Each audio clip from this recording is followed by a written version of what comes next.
The desert wind moves like a whisper through the abandoned village, carrying with it the smell of dust, rusted metal, and something older, something that feels like memory turned to ash. The camera sweeps slowly through empty streets, capturing the eeriness of a place that once held laughter, arguments, chores, and everyday life, but now stands frozen, as if time itself refused to move forward after one terrible night. Houses sit with their doors half open, swinging gently with the wind like they're waiting for someone, anyone, to return. A pot of rice sits on a table, hardened and untouched. Clothes hang from a rope, stiff from the sun. A child's toy, an old wooden horse, lies abandoned on a doorstep, one wheel still turning whenever the breeze decides to touch it. Nothing is broken, nothing is looted, and nothing suggests a struggle. And yet, not a single person remains. This is the village once known as Duskmore, a place whose name has now become a whisper in local legends, a warning told by those who claim to remember what happened, even though no official record survives. But one detail repeats in every version of the story: everyone vanished after one unexplained midnight knock. Not a scream. Not a storm. Not even a sign of mass escape. Just a knock. It was said to be heard at exactly 12 a.m., echoing through every house at the same moment. A knock too synchronized, too deliberate, to belong to any human visitor. Those who lived nearest the old well claimed the knock didn't come from outside at all, it came from somewhere deeper, perhaps beneath the ground. The camera pans across a cracked window where a handprint, thin, long-fingered, almost unnatural, can still be seen in the dust. It faces outward, as if someone inside had pressed their palm desperately against the glass. No one knows who left it. No one ever claimed it. Locals from nearby towns still say that the night before the disappearance, a strange cold had swept through the valley. The temperature dropped so sharply that lanterns flickered inside homes and animals refused to sleep. One man, whose testimony was dismissed as hysteria, claimed he saw shadows moving against the walls of the houses, bending and stretching like they were searching for something. When investigators later arrived, they found every home perfectly intact. Footprints ended abruptly in the middle of the road, as though the people walking simply dissolved into the air. Some villagers had left meals half-eaten. Others left their beds unmade and lamps burning. And in one home, a chair was toppled over, but nothing else was disturbed, not the table, not the nearby dishes, and not the cracked photograph lying face down on the floor. What caused an entire community to vanish in a single night? Who, or what, knocked on their doors? And why did no one survive long enough to explain the truth? The villagers who lived here were not strangers to hardship or fear. This wasn't the first time unusual tales had seeped through Duskmore's history. But never before had the entire population disappeared without a trace, leaving behind only silence, and a question that still haunts investigators decades later: if the knock came at exactly midnight, why were there no signs of forced entry? No broken locks. No footprints approaching from the outskirts. No signs that outsiders even entered the village. It was as if the knock didn't come from outside at all. As the narrator's voice lowers, the camera cuts to a single wooden door, its surface scarred by time but strangely smooth at one exact spot, a perfect circle roughly the size of a fist. Some say this was where the first knock landed. Others claim this door belonged to the man who tried to warn everyone, and died before he could finish his final sentence. We don't know which story is true. But we do know this: whatever knocked on that door, it didn't come for just one person. It came for all of them. And Duskmore was never seen alive again. To understand what happened, we have to step backward, to a time when the village still breathed, when its people still believed their biggest problems were drought, distance, and the quiet loneliness of life cut off from the world. Duskmore was not a wealthy settlement. It was small, isolated, and built on land that never fully forgot the tragedies buried beneath it. Yet despite everything, the village had warmth, routine, and an unspoken bond that held its residents together.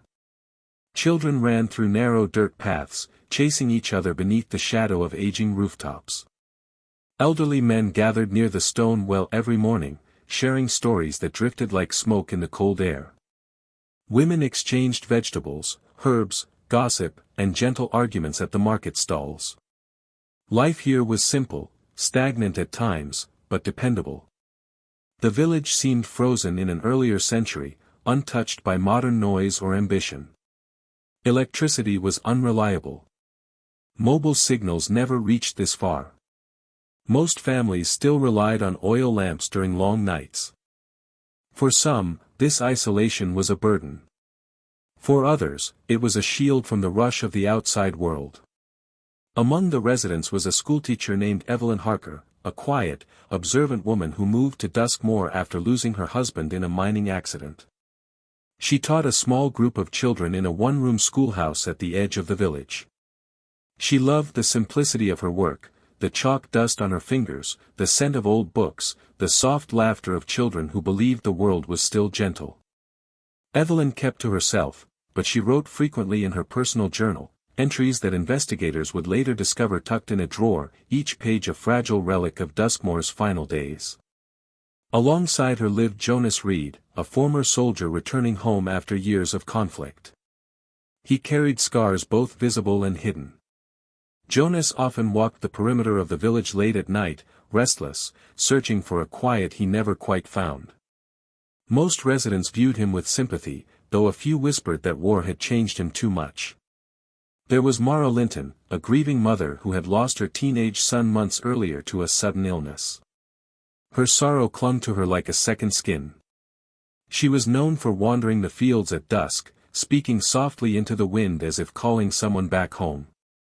And there were dozens of others, shopkeepers, shepherds, farmers, ordinary people trying to survive in a place the world had forgotten. But beneath the warmth of community, something else lurked. Attention. A subtle shadow stretching over their lives, rarely acknowledged but always felt. The villagers had been noticing strange occurrences long before the night of the disappearance, though at the time, no one connected them. Evelyn wrote about an uncomfortable silence that had fallen over the valley, a silence too complete, as if even the insects were holding their breath. Jonas reported hearing distant tapping sounds during his nightly patrols, dismissing them as echoes carried by the wind. Mara claimed the old well had begun making noises at dawn, hollow and rhythmic, like someone knocking from deep underground. Every account seemed insignificant on its own. But together, they formed a pattern. 7 days before the vanishing, a group of shepherds found 3 of their sheep missing. No blood, no tracks, no signs of predators. Just empty ground where the animals had once stood. Children started whispering about a shadowy figure near the tree-line, tall, still, almost blending into the darkness. Adults laughed it off, as adults often do. But the children were not laughing. Evelyn wrote, "Something is watching us. I feel it every night. This valley has stopped breathing." 2 days later, the wind began changing direction without warning, swirling dust circles through the market and extinguishing lanterns in the middle of conversations. People brushed it off as unusual weather, until one evening when the church bell rang on its own, despite no breeze strong enough to move it. A handful of villagers insisted they saw a silhouette inside the church tower, but when they approached, the space was empty. Then came the sound. A deep, low vibration that spread through the village just after sunset. It made windows tremble, animals panic, and hearts race. It lasted only a few seconds, but long enough for residents to exchange fearful glances. Jonas had compared it to artillery rumbling across distant mountains, except there were no mountains nearby, just flat, silent land. By now, paranoia had begun creeping through the cracks of Duskmoor's peaceful facade. Conversations became shorter. Nights grew longer. People double-checked their doors. And yet, life went on. Farmers tended their fields. Children continued school. A village festival was even planned for the following week, a celebration meant to lift everyone's spirits. But the night before the festival, everything changed. The village council received an envelope. No name. No address. Just a strange, circular sigil drawn on the front, one that looked like a ring of intertwined hands, or perhaps something binding them. Inside was a single message, written in letters that seemed rushed, desperate. It's coming sooner than we believed. Do not open your doors after midnight. No one knew who had written it. Some brushed it off as a cruel prank. Others felt a chill sink into their bones. Evelyn wrote in her journal that night, "The knock has not come yet. But the silence feels like a warning." Duskmore slept uneasily, unaware that this was the last sunset they would ever see. The week before Duskmore vanished forever began like any other, quiet, dull, and weighed down by the usual routines of a village too far from civilization to expect excitement. Yet beneath the surface, something had shifted. People felt it before they understood it. A heaviness in the air. A pressure that made even the simplest tasks feel strangely difficult, as though the valley itself were warning them to leave. It started with the livestock. Early Monday morning, a shepherd named Calder rushed into the village square in a panic. 3 of his goats had disappeared overnight, not killed, not attacked, not even dragged away. They were simply gone. Calder was a rational man, not easily shaken, but the expression on his face was that of someone who had seen something he couldn't explain. He kept repeating the same sentence to anyone who would listen: there were footprints. But not theirs. When asked what he meant, he could only describe the prints as wrong. Not human, not animal, not anything familiar.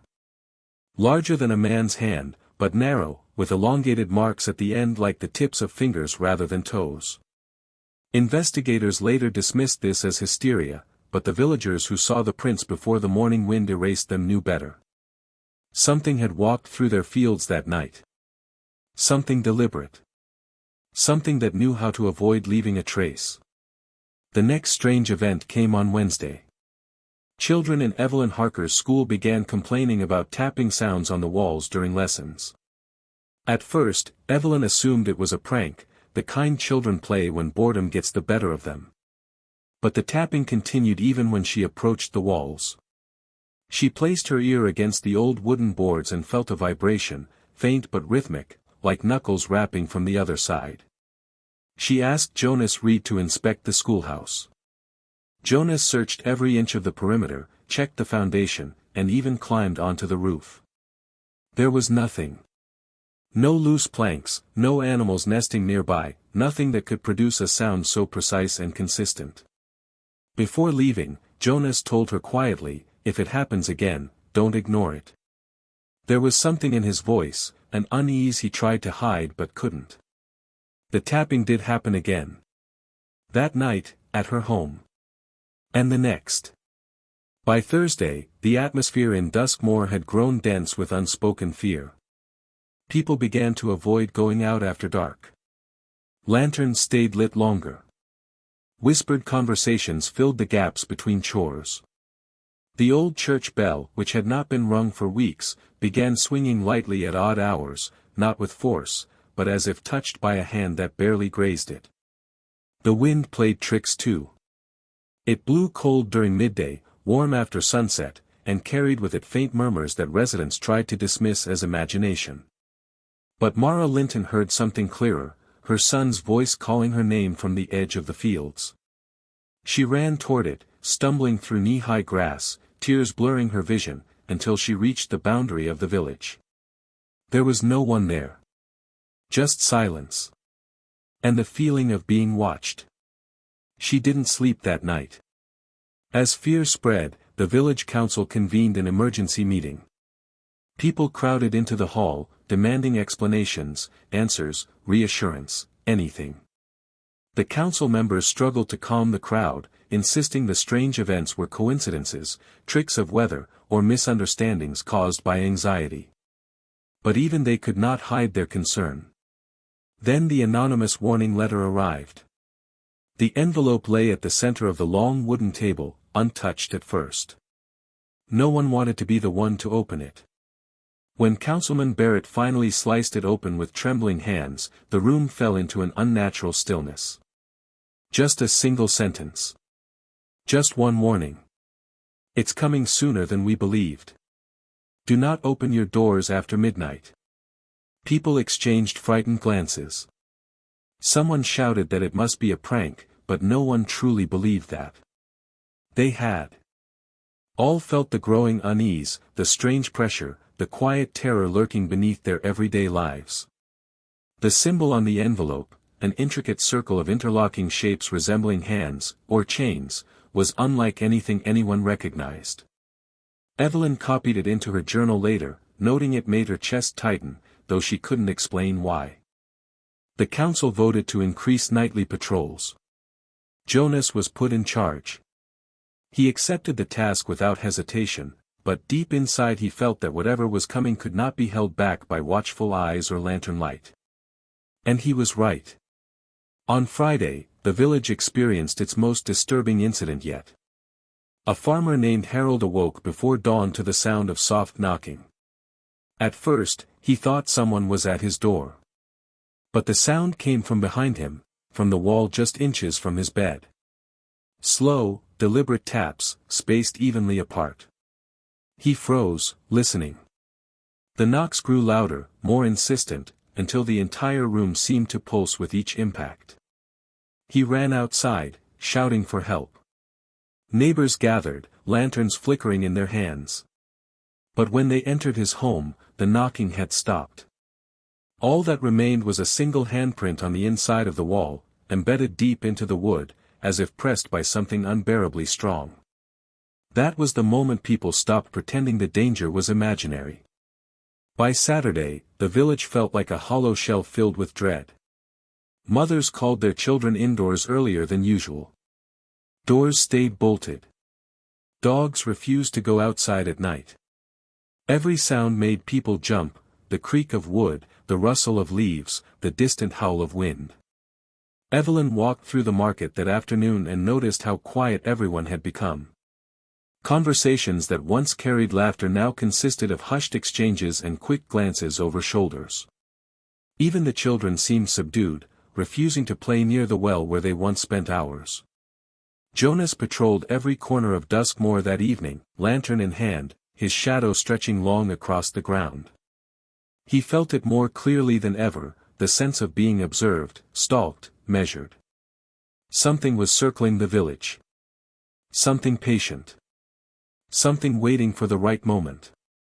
That night, Mara had a nightmare. She saw the entire village standing outside their homes, staring blankly at something she could not see. Their faces were pale, their bodies still. And then they all turned toward her. She woke trembling, certain that the nightmare was not just a dream, but a warning. The week drew to a close with a sunset stained dark red, as if the sky itself knew what was coming. And somewhere in the valley, far beyond where any villager dared to look, a sound began to echo.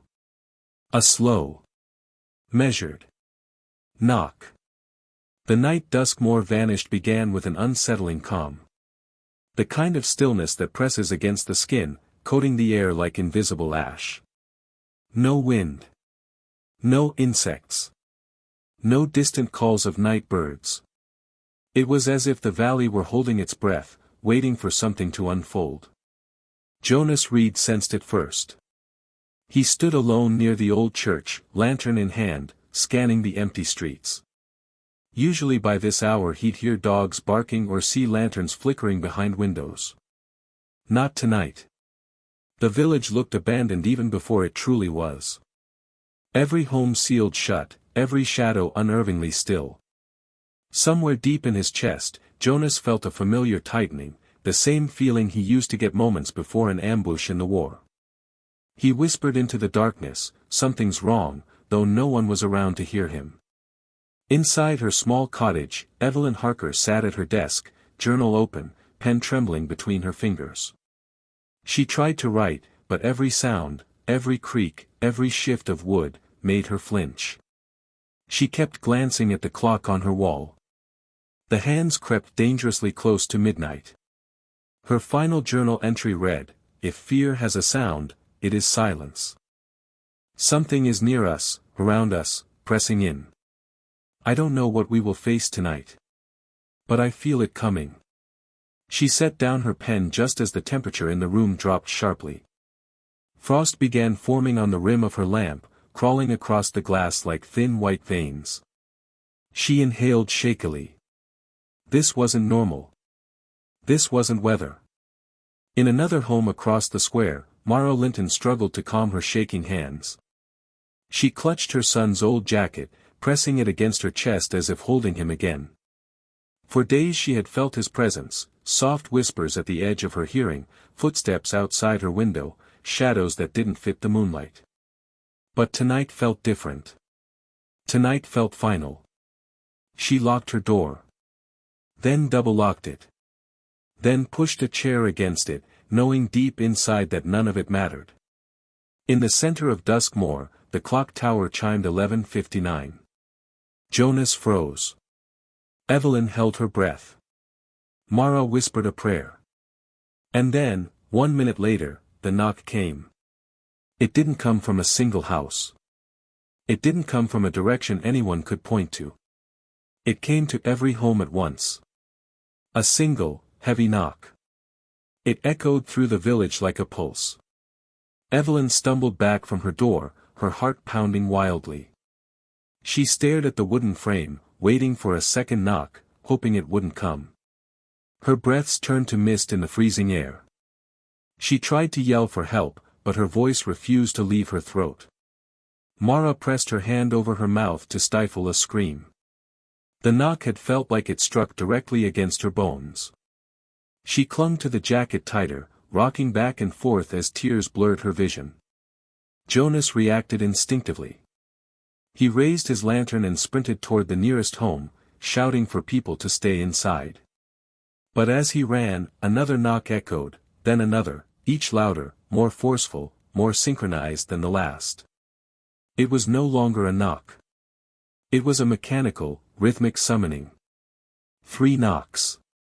Then silence. For a moment it seemed the village simply paused. Then chaos erupted. Doors creaked open despite being locked. Lamps flickered violently. Windows burst outward without shattering, as if pushed by an unseen force. A scream rose from the north side of the village, sharp and brief, cut off as quickly as it began. Jonas changed direction instantly, sprinting toward the scream.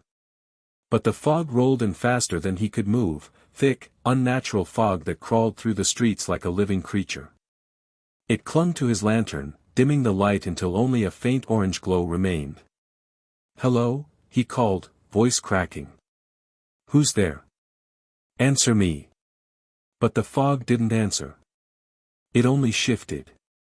Inside her home, Evelyn heard footsteps, slow, dragging footsteps, approaching her door. She backed away, her shoulder hitting the wall. The footsteps stopped. For a long, dreadful moment, nothing happened. Then her door began to open on its own. She screamed and ran to hold it shut, her fingers gripping the handle so tightly her knuckles turned white. But something on the other side pushed back, gentle at first, then with increasing force. "Go away," she sobbed. "Please, go away." The door inched open until the gap revealed nothing but more fog. Evelyn stumbled back, trembling. The fog seeped inside, filling the air with a cold so deep it numbed her skin. She turned to run toward the back room, and then she heard a whisper. Her name. Spoken in a voice she recognized. A voice she knew was impossible to hear again. Her husband's. "Evelyn, open the door." Her breath caught. Tears stung her eyes. "No," she whispered. "You're not him. You're not," but the voice repeated her name, soft, pleading, heartbreakingly familiar. "Let me in." Outside, Jonas reached the north end of the village. The fog had thinned slightly there, revealing the outline of a house with its door hanging open. He stepped inside, lantern trembling in his hand. "Hello. Are you hurt? I heard someone scream." His voice echoed unnaturally, each syllable bouncing back with a hollow delay. The house was empty, too empty. Chairs untouched. Table set. fireplace ashes still warm.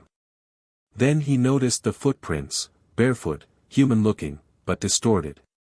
The heels were too sharp, the arches too long, the toes too pointed. They led to a wall. And then they stopped. He stepped back, breathing hard. What happened in here? Before he could take another step, the lantern sputtered. The flame twisted violently, then went out.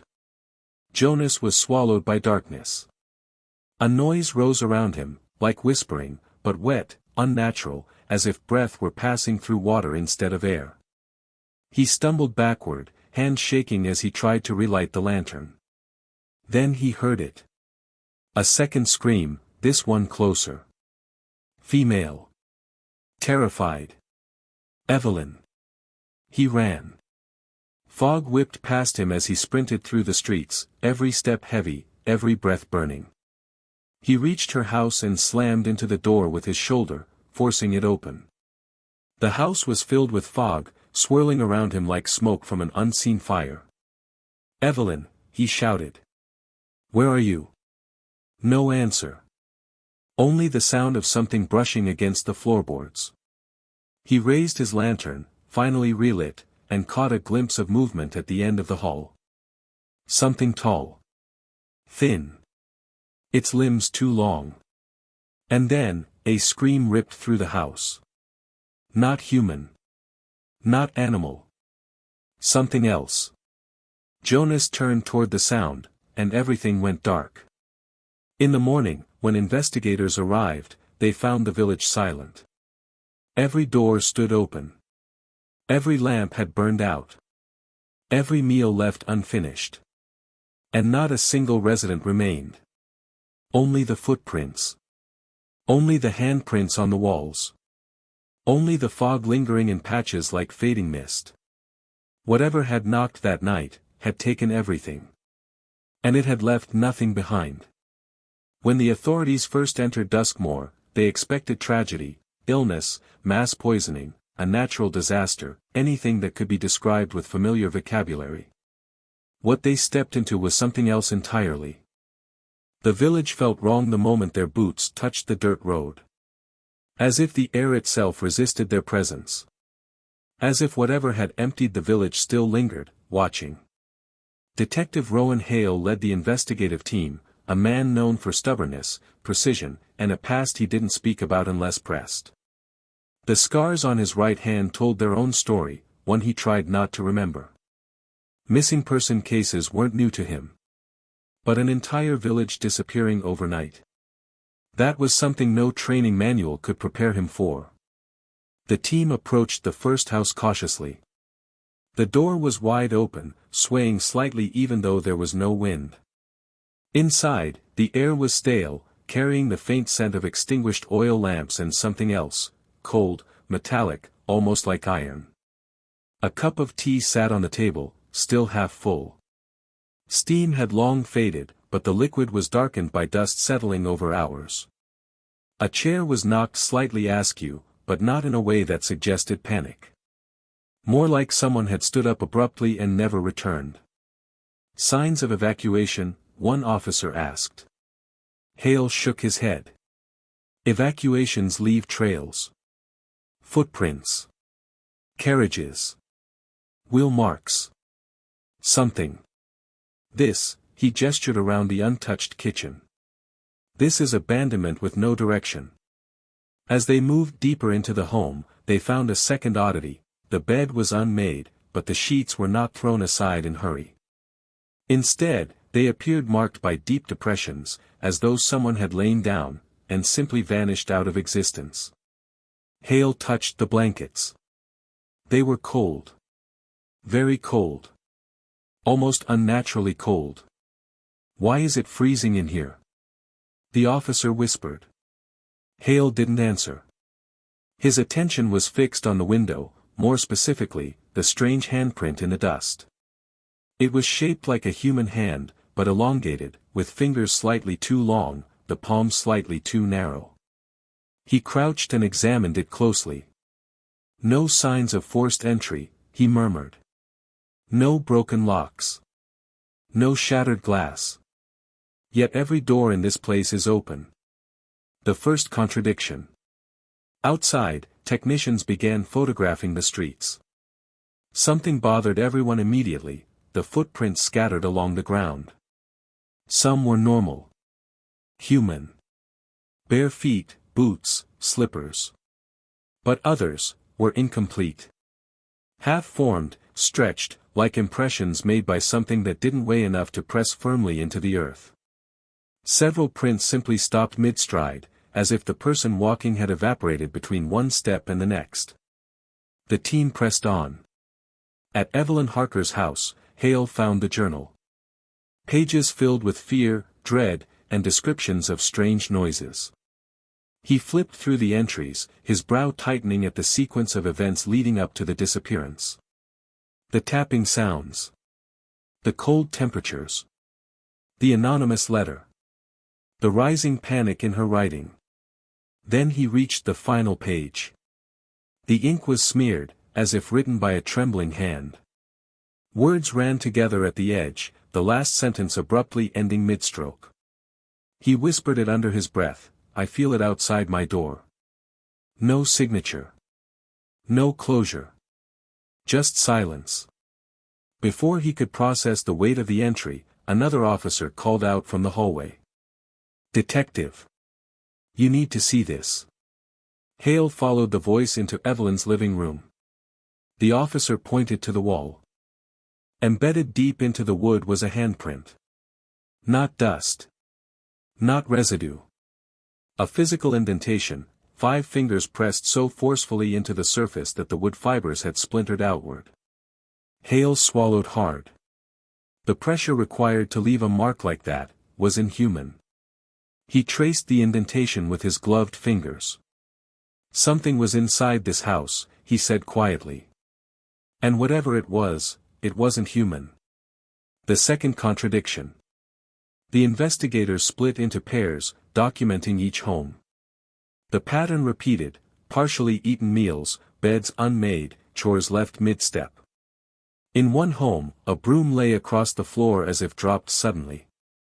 In another, a pot of stew had burned down to soot, as if no one turned off the fire. But in the house closest to the well, they found something far more disturbing. Detective Hale stepped inside and froze. The smell struck him first: moist earth, rot, and something foul beneath it. The lantern flickered, its flame bending unnaturally to one side as though repelled by the air. The doorframe had scorch marks. 3 blackened circles perfectly aligned at shoulder height. The knock. 3 knocks. 3 burn marks. Hale felt the temperature drop as he moved deeper into the house. On the far wall, he found another imprint, larger than a human hand, malformed, like something had pressed its entire forearm into the wood. The floor was damp beneath his boots. He crouched and touched the wetness. It was cold, not water cold, but death cold. When he lifted his hand, the moisture evaporated in seconds, leaving no trace. "Detective," an officer whispered behind him, voice trembling. "You're not going to believe this." He turned. On the wall behind him, faint but unmistakable, words had been carved. It came from inside. Carved from the inside of the wall outward. As if someone trapped within the wall had scratched desperately with their nails. The third contradiction. As the day progressed, the team regrouped in the village square, shaken and exhausted. They gathered evidence, shared findings, tried to form rational theories. But the more they discussed, the more impossible the mystery seemed. Hale reviewed the photographs, scanning each image with cold precision. Every detail pointed to one impossible conclusion: whatever entered Duskmore that night did not break in. It did not climb through windows or smash through doors. It appeared inside the homes. A phenomenon. A presence. Or something capable of occupying space without crossing the boundaries humans rely on. But the most unsettling discovery came near dusk. A young officer named Porter was exploring a home on the outskirts when he radioed Hale. "Sir. I found something. You should come immediately." Hale arrived minutes later. Porter stood pale, shaking, pointing at the floor. Hale followed his gaze, and his stomach tightened. There, on the wooden planks, was a trail of footprints. Perfectly human footprints. They belonged to a child. Barefoot. Small. But one thing was wrong. The footprints began in the middle of the room. Not at the doorway. Not near a window. Not at the staircase. They appeared out of nowhere. As if the child had materialized directly onto the floor. And the worst part? The footprints didn't lead out. Or toward a wall. Or to a hiding place. They led to a closet. A small, old, wooden closet at the far end of the room. The door was closed. Hale approached slowly, feeling the dread rising in his throat. He placed his hand on the closet handle. The metal felt icy cold.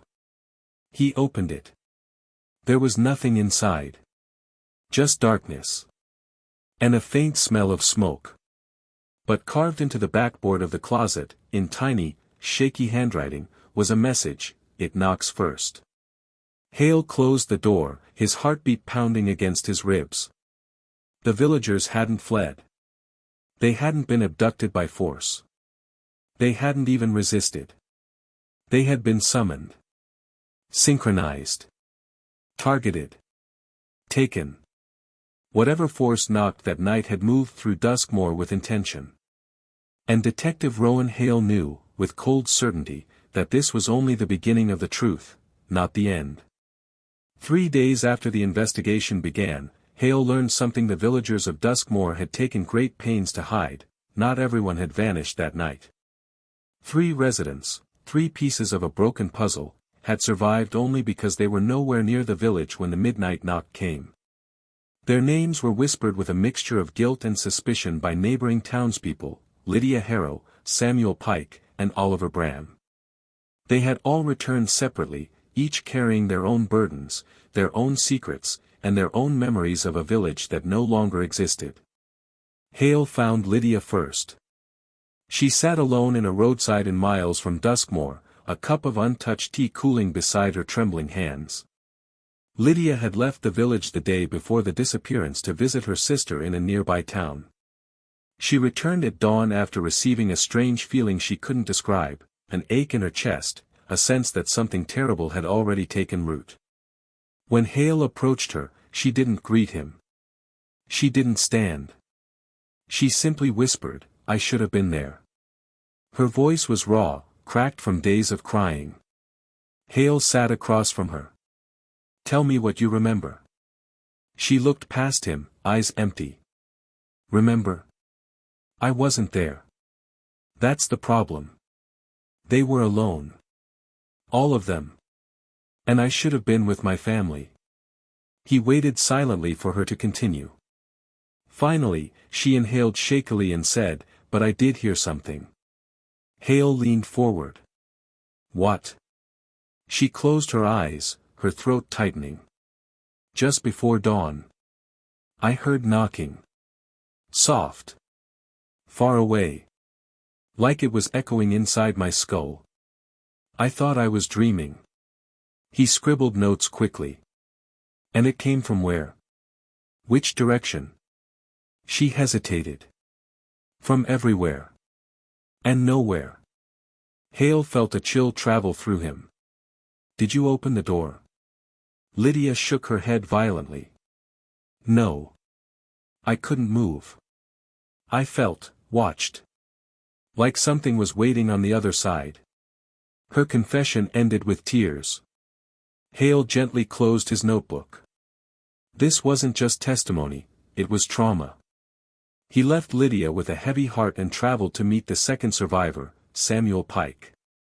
Samuel was found in a mechanic's shop, working silently beneath the shell of an engine that had long since given up. He was a stoic man, the kind whose hands told stories of labor and loneliness. But his eyes, dull, sunken, spoke of something shattered inside him. "I'm not talking," Samuel muttered the moment Hale stepped inside. "I'm not here to accuse you," Hale replied. You were away. That makes you a witness, not a suspect. Samuel wiped grease off his hands and stared at the floor. Away. Yeah. That's one word for it. Where were you? Hale asked. Drinking, Samuel said bluntly. In a tavern 2 towns over. I passed out in my truck. Didn't even know anything happened until morning. His jaw tightened. Shame warred with bitterness. You feel guilty for not being there, Hale said. Samuel looked up sharply, anger flashing in his eyes. Of course I feel guilty. Everyone I've ever cared about is gone. While I was drowning myself in cheap whiskey. He turned away, gripping the edge of the workbench so hard his knuckles whitened. After a long silence, he whispered, but that's not the part that keeps me awake. Hale waited. When I drove back the next morning, Samuel said, voice trembling, there was fog on the road. Thick. Heavy. Too early for fog. And in it. I saw something. Hale's pen paused. What did you see? Samuel swallowed hard. Shapes. People-shaped. Moving slowly. Like shadows walking backward. And I swear, detective, one of them stopped. Turned. And faced me. Hale felt his pulse quicken. Did it approach? No. It just watched. Samuel's voice broke. Then it faded into the fog. Gone. Like it was never real. But Hale knew it was. The third survivor, Oliver Bram, was the most difficult to find, and even harder to convince. He disappeared into the outskirts of the region, living in a small shed behind an abandoned barn. The moment he saw Hale approaching, he slammed the door shut. I'm not talking to you, Oliver shouted through the crack. I just want to understand, Hale said calmly. There's nothing to understand, Oliver snapped. Duskmore is dead. That's all. Hale didn't leave. He stood in silence until Oliver finally opened the door, just enough for Hale to see his face, pale, gaunt, haunted. Oliver's hands shook uncontrollably as he spoke. I left the village the morning before it happened. I was delivering grain to a neighboring town. I came back the next day and found the village empty. I thought they were hiding. Playing some stupid prank. He laughed weakly, a broken, humorless sound. But then I heard it. Hale's chest tightened. The knocking. Oliver's eyes widened with terror. Yes. But not on a door. Not on a wall. It came from the ground. Hale stepped closer. From beneath the earth. Oliver nodded slowly, as if reliving the moment physically pained him. It was deep, he whispered. Far below the soil. Slow. Measured. Like something ancient was waking up. I felt it in my bones. I ran. I didn't look back. He pressed a trembling hand to his forehead. And ever since that day, it follows me. Hale stiffened. What do you mean? Oliver's voice broke into a hoarse whisper. At night. When everything is quiet. I hear it again. One knock. Always one. It doesn't matter where I sleep, detective, it finds me. Hale's breath caught. Then Oliver said the words that chilled him to his core. Last night, I heard it again. And it wasn't from under the ground this time.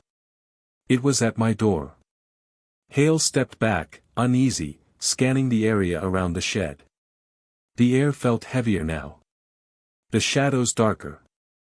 The 3 survivors, separated by miles, by circumstances, by guilt, had all experienced something that united them in fear. Their stories differed in detail, but one truth echoed through all of them: whatever came for Duskmore had not finished. It had followed the ones who escaped. It was patient. Persistent. And it was knocking still. For Hale, This changed everything. The mystery wasn't confined to the village anymore. It was spreading. Reaching. And if the survivors were right, the knock wasn't just a sound. It was a warning. The deeper Hale investigated, the more he realized Duskmore's truth did not begin with the night of the disappearance. It began long before, buried beneath years of silence, forgotten records, and stories that were never supposed to see daylight. If a village could keep secrets, Duskmore had guarded them well. But secrets don't stay buried forever. Especially when something wants them uncovered. On the 5th day of the investigation, a local historian approached Hale with a cardboard box clutched tightly in his arms. The man looked pale, nervous, as if frightened by the very materials he carried. These were archived decades ago, he whispered, glancing over his shoulder. I shouldn't be showing you this. They were sealed under government order. Hale's eyebrows knitted. Sealed? Why? No one said why. They never do. The historian swallowed. But the pattern, it's not new. He handed Hale the box. Inside were old letters, diaries, faded photographs, and yellowed reports stamped with classified. Hale sat at a dusty wooden table and spread the contents out carefully. Each piece felt like a puzzle fragment, separate, confusing, but undeniably connected to something larger. The oldest document dated back 2 centuries. A brittle letter from a traveler who claimed to have passed through the valley where Duskmore now stood. His words trembled with urgency, written in frantic strokes. The villagers speak of a knocking that comes with the midnight frost.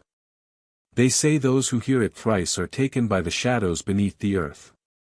I thought it superstition, until I heard it myself. Hale exhaled slowly. The phenomenon wasn't new. It was ancient. Another document, from 1894, detailed a military scouting operation gone wrong. Soldiers stationed near the valley reported persistent tapping noises from underground tunnels.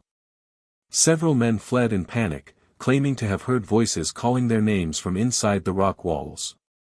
The official report concluded hallucination due to confinement.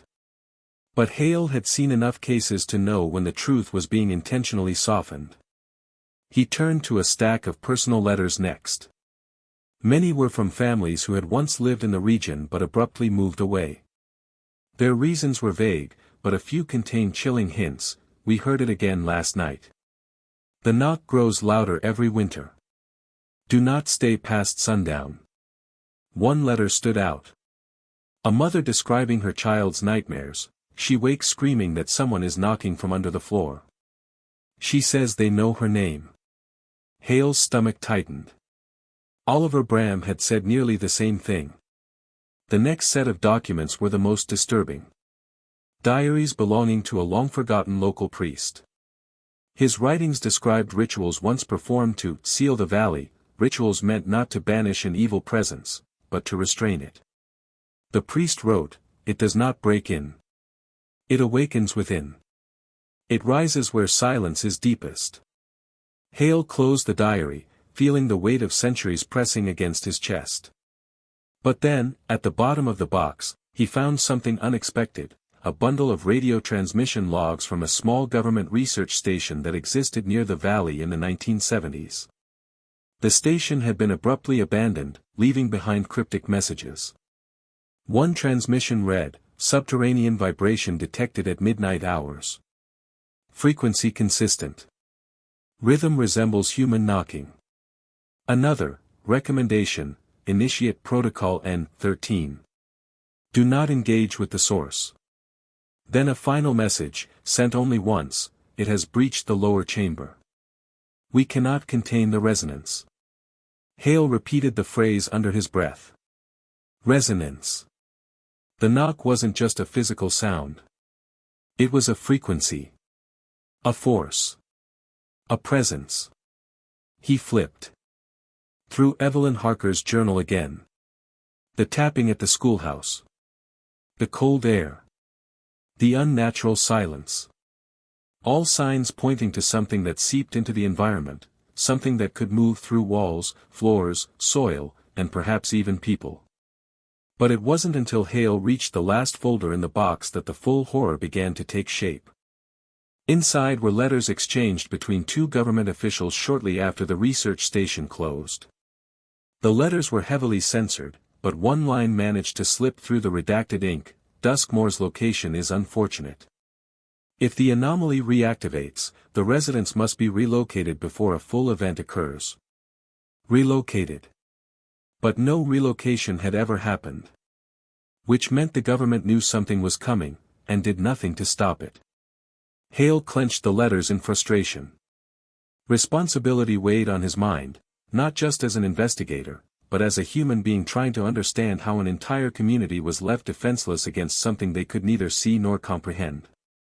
Then something caught his eye, a photograph hidden under the documents. A photograph of the valley taken decades ago.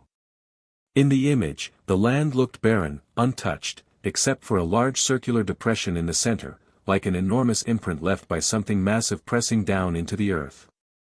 Around its edges were symbols carved into the soil. The same symbols that appeared on the envelope delivered to the council before the disappearance. Hale felt a chill crawl across his spine. Whoever sent that warning letter knew the old signs. Knew the rituals. Knew what the village was built upon. But the villagers themselves? They had no idea what history slept beneath their homes. Night fell as Hale continued sifting through the records. He noticed his lamp flickering, the flame struggling against an unseen current. The same unnatural cold he had felt in Evelyn's home slid into the room, wrapping around him like icy fingers. And then, faint, barely audible, he heard it. A knock. Not on the door. Not on the wall. Somewhere deeper. A knock inside the floor. Hale froze, breath lodged in his throat. The sound came again, soft, measured, the rhythm unmistakable. He rose slowly, every instinct screaming for him to get out.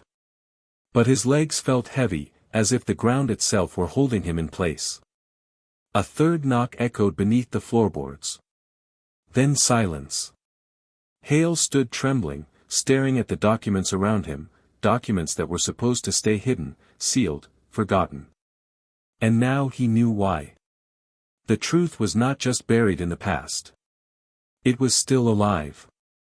Still reaching. Still knocking. And whatever came for Duskmore wasn't contained by borders, time, or distance. It was awake. And it was listening. For days, Hale sat surrounded by documents that stretched across centuries, stories, warnings, rituals, government memos, forbidden letters, all circling the same unsettling truth: Duskmore's disappearance was not a random tragedy. It was the latest chapter in a phenomenon older than maps, older than empires, older perhaps than human memory itself. But every mystery has two faces.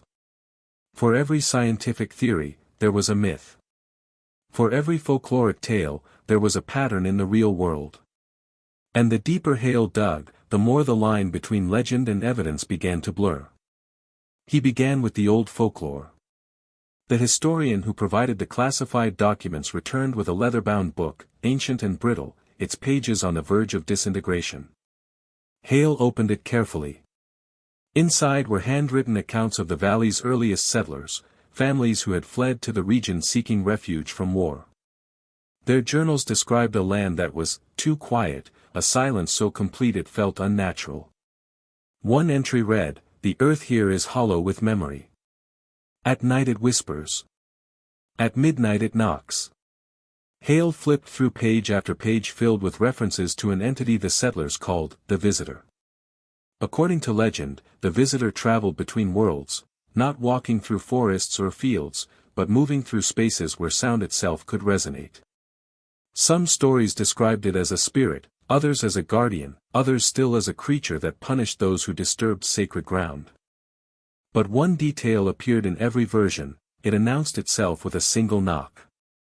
Always at midnight. Always precise. A second knock was a warning. A third was a summons. And anyone who heard all three was claimed.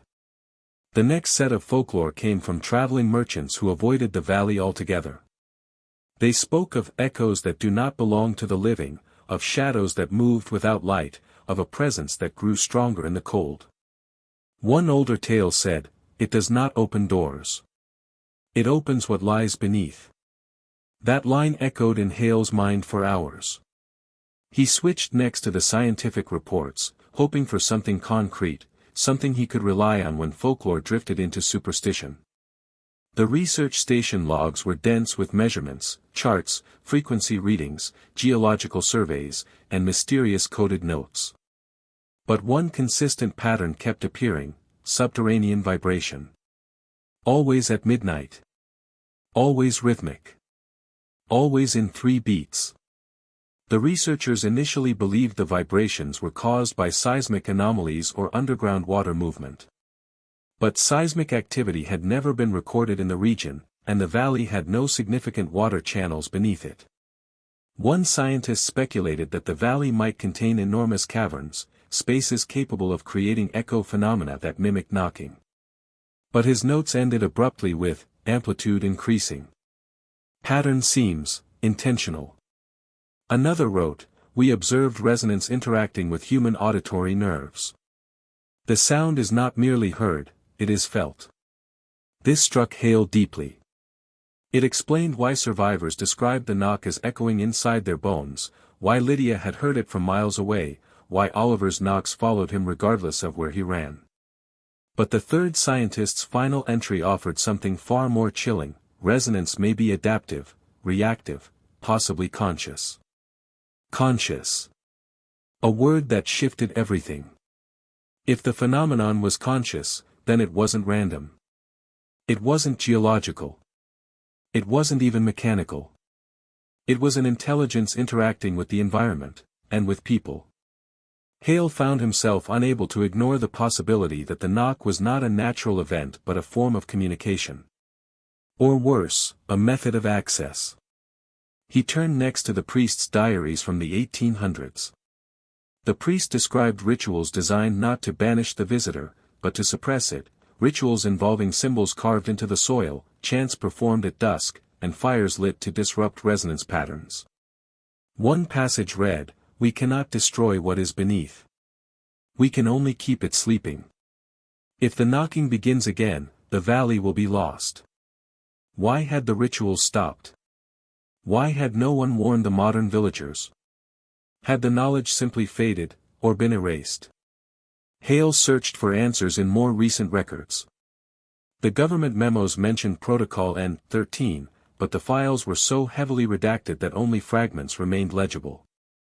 One note hinted that the valley was monitored during winter months for energetic disturbances. Another implied ritual sites had been bulldozed during land development. One memo struck Hale like a blow: Duskmore may rest atop the original breach point. Original breach point. It meant the valley wasn't cursed by accident. It was built on something. Something once sealed. Something once feared. When Hale revisited the survivors' testimonies, he noticed something he had missed the first time: Lydia heard the knock from miles away. Samuel saw shadowed figures moving in fog that shouldn't exist. Oliver heard knocking from beneath the earth, and then at his door. Pieces of the same phenomenon, manifesting differently based on distance, time, or personal sensitivity. He considered the possibility that resonance behaved like water, flowing, pooling, spreading until pressure forced it upward. If the valley was a breach point, then Duskmore's collapse into silence wasn't just a tragedy. It was an eruption. That night, Hale spread out the documents across the table and began mapping connections, the ancient circular sigil carved into the land. The priest's containment rituals. The classified research logs. The modern unexplained tapping. The cold temperatures. The synchronized knocks. The vanishing footprints. The survivors' warnings. Everything led back to one idea: the visitor wasn't a ghost, demon, or legend. It was a presence moving through resonance, vibrations, frequencies, sound waves. Something that didn't travel around the world, but through it. Something that needed only a hollow space, a valley, a wall, a floorboard, to knock. As Hale pieced the story together, he noticed the lamp flicker again. The cold returned. Shadows thickened around the edges of the room. Then came the faintest whisper of a sound. A vibration. Too slow to be wind. Too soft to be footsteps. A single knock. Hale looked up, heart pounding. The sound hadn't come from the door. Or the walls. Or the floor. It had come from inside the documents, as if the very history he had uncovered was knocking back. He stared at the papers spread before him, centuries of warnings, rituals, disappearances, secrets, and realized the most terrifying truth yet: the visitor did not just haunt the valley. It haunted the story. The memory. The people who knew of it. Knowledge itself might be an invitation. And Hale had opened the door. Hale had always considered himself a rational man, patient, methodical, grounded in evidence. He believed that every mystery had a human cause, every unexplained event a buried motive. But after days immersed in Duskmoor's secrets, the boundaries of what he believed possible began to crumble. It started with the knock he heard among the documents. A soft tap, barely audible, yet precise enough to freeze him in place. He waited for a second knock, breath held, muscles tensed. Silence. But silence now felt worse than sound. He forced himself to continue reading, though his mind wasn't on the pages anymore. It was on the cold creeping through the room. The unnatural heaviness in the air. The feeling that something unseen hovered just at the edge of his awareness. That night, sleep didn't come easily. Hale tossed, turned, closed his eyes, opened them again. The darkness in his room felt too thick, too alive. Every creak of the floorboard sounded like footsteps. Every shift of the walls felt like breath. He finally drifted into an uneasy sleep just before dawn. And then came the dream. He found himself standing in the center of Duskmoor, but it wasn't the Duskmoor from the day he arrived. It was the village on the night of its disappearance. Fog rolled across the ground, curling around his legs like claws dragging him downward. The houses were lit from within, but no silhouettes moved past the windows. The doors hung open. The stillness was suffocating. Then, from somewhere behind him, came the familiar sound. A knock. Slow. Heavy. Measured. He turned sharply, but there was nothing, only shifting fog. Another knock. This time closer. Hale tried to run, but his legs wouldn't move. His body felt anchored to the ground. The fog thickened, the sound drawing nearer, each knock echoing inside his chest as if it were striking his ribs instead of the air. A third knock vibrated through the dreamscape. The fog parted. A tall, thin silhouette emerged, its limbs elongated, its head tilted unnaturally, as though curious. Hale couldn't see its face. Or perhaps it had no face at all. Its outline flickered, bending at angles the human body couldn't mimic. The figure raised a long arm. Its fingers, too many, too thin, closed into a fist. It knocked. The sound exploded through Hale's skull. He woke gasping, drenched in sweat. His heart pounded wildly as he scanned his dark room. Nothing moved. Nothing breathed. But the pillow beneath his head was ice cold. Hale pressed a shaking hand against his face. He had seen plenty of traumatic visions in the aftermath of cases before, memories of crime scenes, victims, violent confrontations. But this wasn't memory. It was intrusion. Something had entered his dream. Something he had not invited. He barely slept for the next 2 nights. On the third night, exhaustion won. And that was when things got worse. This time he didn't dream. He heard. The knock. Not subtle, not distant, but loud, sharp, immediate. He shot upright, breath shuddering. The sound had come from right beside his bed. He scrambled for the lamp and switched it on, flooding the room with light. Nothing was there. The walls were still, the floor silent, the air unmoving. But the knock still echoed inside him. It felt like it had been inside the mattress. Hale stood, forcing himself to pace in a futile attempt to calm his racing mind. The rational part of him clung desperately to explanations: stress, sleep deprivation, subconscious suggestion. But the deeper, instinctive part of him, the one sharpened by years of investigations, knew better. This was not a hallucination. This was not imagination. This was the same knock the villagers had heard. The same knock Lydia felt echo miles away. The same knock Oliver claimed followed him wherever he went. Hale was becoming part of the pattern. He tried to compartmentalize his fear by burying himself in work. He returned to the empty village each day, retracing the steps of the vanished residents, cataloging details he might have overlooked. But Duskmore had changed. The silence was thicker now. Heavier. More aware.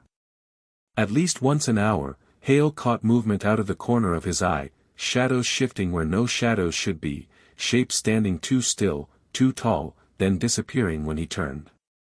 He began hearing faint murmurs. Words he couldn't decipher. Whispers that rose from the ground like steam. He didn't tell the investigative team. He knew how it would sound. And besides, whatever was happening wasn't happening to them. It was happening to him. The turning point came when Hale returned to the house with the embedded handprint on the wall. He'd examined it before, taken photos, measured its dimensions. But now something about it drew him back. The indentation seemed deeper than he remembered. Almost as if it had grown. Hale stepped closer. His breath fogged in front of him. He touched the indentation with his gloved hand. A sudden pulse of cold shot up his arm, a shock so intense it forced a gasp from him. He staggered backward, clutching his wrist. The sensation was like touching something alive. Something aware. For a moment, the room dimmed. A whisper drifted through the air. Rowan, he froze. The voice was faint, stretched, hollow, the way voices sound underwater. But unmistakably real. Who's there? He shouted, spinning toward the sound. Silence answered. Then, a soft knock from inside the wall. Every muscle in Hale's body locked. His lungs refused to expand. He didn't move until the cold receded. That night, he didn't return to his temporary housing. He stayed in his car, parked at the edge of the valley, engine off, trying to think clearly. But even inside the vehicle, with steel and glass surrounding him, the sensation persisted. A pressure beneath the floor. A vibration that rose through the metal. He pressed his hand to the car door. A knock responded from the other side. Hale recoiled, heart hammering. The knock was following him. Like it had followed Oliver. Like it had followed the villagers. He understood now, with terrifying clarity, what the survivors meant when they said the phenomenon was not bound to a place. It attached to attention. To awareness. To knowledge.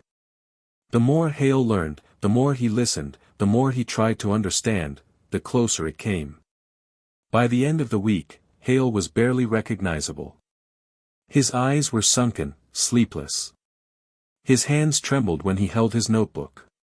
Behind his calm, investigative facade, his mind was fracturing, caught between rationality and a truth too vast to articulate.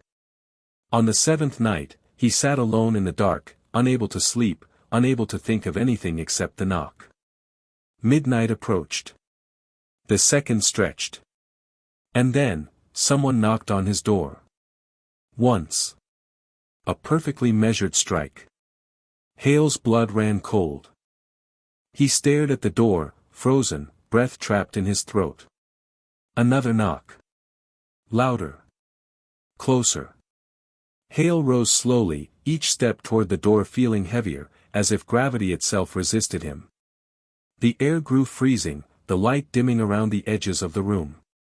He reached his hand toward the doorknob.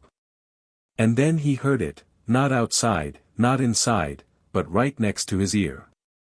A whisper. "Let me in." Darkness swallowed the room. And Hale was no longer alone. When Hale opened his eyes, he wasn't sure how much time had passed. Minutes. Hours. Maybe longer. The world around him came back slowly, shadows settling into shape, the faint hum of electricity in the walls, the rhythmic pound of his own heartbeat. He was lying on the floor, his back pressed against cold wood. His flashlight lay a few feet away, flickering weakly like a dying star. For a moment, he couldn't remember how he got there. Then the memory of the whisper, "Let me in," shot through him like an electric jolt. He scrambled to his feet, swaying from dizziness. The door in front of him remained closed. No one had entered. No one had physically breached the room. Yet the presence, the pressure, the cold, was unmistakable. Hale knew now that whatever had taken Duskmore was no longer a distant phenomenon. It was here. It was with him. And it wasn't finished. But amid the rising terror, something else burned through his mind, a need for answers. Not fear. Not surrender. Answers. If Duskmore's disappearance was connected to an ancient pattern, then logic, somewhere beneath the supernatural layers, must still apply. The villager testimonies, the classified documents, the priest's warnings, they couldn't all be coincidence. There had to be a theory that explained the impossible. He returned to the documents spread across his table, hands shaking as he sifted through them. His body ached. His head throbbed. But he forced himself to think. 3 dominant explanations emerged, each incomplete on its own, but together forming a terrifying mosaic. The first theory came from folklore. The earliest settlers described the knocking as an omen, a signal of a crossing between realms. Not death, not possession, but transition. They believed the visitor wasn't malevolent by nature but was bound by ancient rules, unable to appear without announcing itself. The 3 knocks were not merely sounds, they were warnings. Invitations. Thresholds. Hale whispered the words he had read days earlier, "It does not open doors. It opens what lies beneath." What if the knocks weren't entering the homes from outside? What if they were activating something inside the people themselves? This thought chilled him, but it wasn't enough. Then came the second theory, scientific. The researchers in the 1970s observed resonance strong enough to alter perception, destabilize neurological signals, even induce hallucinations. One report stated, exposure to prolonged resonance may cause subjects to respond to auditory triggers not present in the physical environment. If the knock was a frequency that bypassed the senses and spoke directly to the brain, it could compel people to move, to obey, to follow without understanding why. It could explain why villagers opened their doors. Why children heard tapping. Why survivors experienced echoes long after leaving. But this explanation still lacked something critical. The third theory, governmental. Protocol N-13. The memos spoke of containment sites, breach points, and the absolute necessity of keeping investigations secret. One heavily redacted letter suggested that the valley was once monitored for interdimensional resonance breaches. Another warned, engagement triggers amplification. Meaning the more one investigates, observes, or becomes aware of the phenomenon, the stronger it becomes. Like feeding it attention. Like opening a door with curiosity. Hale felt his chest tighten as he realized what that meant. He wasn't being haunted because he was in Duskmore. He was being haunted because he was learning. Knowledge wasn't protection. Knowledge was invitation. The knock wasn't following him randomly, it was responding to him. And then an even darker possibility emerged. What if the survivors hadn't escaped by chance? What if the visitor had chosen them? Not to spare them, but to spread itself. Hale replayed Lydia's trembling words, "I heard the knock from miles away. Samuel's confession, it watched me through the fog. Oliver's warning, it finds me wherever I go." They weren't survivors. They were carriers. And now, so was Hale. His breathing quickened as everything connected at once.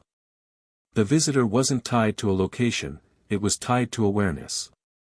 Its presence traveled through resonance, through memory, through fear. The more one understood, the easier it became for the knock to reach them. Duskmore didn't fall because of superstition or accident. It fell because someone opened the door first. Someone listened. Someone learned too much. Hale staggered back from the table, gripping the edge as a wave of dread washed over him. He could feel something shifting in the air again. A cold seeped into the room. The lights dimmed. Shadows thickened. Then, a knock. Not loud. Not aggressive. But deliberate. The knock didn't come from the door this time. It came from behind him. Slowly, Hale turned. A shadow stretched across the far wall, elongated, distorted, swaying subtly as though breathing. It wasn't cast by anything in the room. It wasn't shaped like a man. It was something else entirely. The shadow raised a long, slender arm. Hale's heart seized. It curled its fingers into a fist. And knocked. The sound echoed through the room. Through Hale. Through the floor. Through the documents.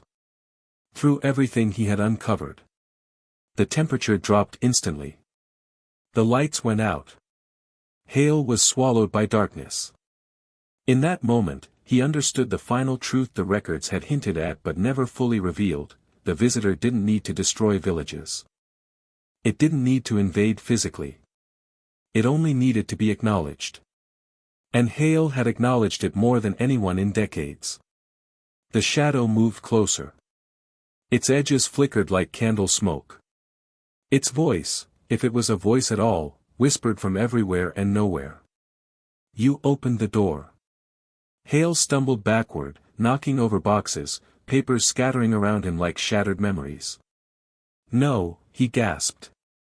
"I didn't," but the shadow grew taller, wider, enveloping the room piece by piece. "You saw. You listened. You learned." Hale pressed himself against the wall, trembling uncontrollably. "What do you want?" he whispered. Silence. Then, a whisper so close it brushed his ear, "Everything." The darkness surged forward. And Hale's scream was swallowed before it could leave his throat. The valley is quiet now. Not the peaceful quiet of a forgotten countryside, nor the gentle hush of nature at rest. No, this silence is deeper, heavier. A silence that remembers. A silence that warns. The wind avoids this place, bending around the hills rather than touching the abandoned village at its heart. Birds never fly overhead. Even sunlight seems reluctant to linger, casting long shadows that stretch like accusations across the hollowed streets. Duskmore stands exactly as the investigators left it, doors open, windows dusty, belongings frozen in time. But time itself feels strange here, as if the days pass without truly unfolding. Grass grows unevenly, skipping patches of earth. Wood decays in patterns that look almost like symbols. The air carries a faint, metallic chill that never fully warms, no matter the season. And yet, despite all this, the village is not empty. Not anymore. Weeks after Detective Rowan Hale's disappearance, a secondary investigation team arrived, sent reluctantly by a government eager to close the case quietly. They expected to uncover forensic traces, debris, or perhaps Hale's body. What they found instead was far worse: nothing at all. No signs of struggle. No fingerprints. No blood. No footprints. Just Hale's notebook lying open on the floor of his cabin, pages ruffled as though touched by a breeze in a room that had been sealed. His final notes were jagged, rushed, the handwriting deteriorating into frantic lines. The last coherent sentence read, "It knocks from inside."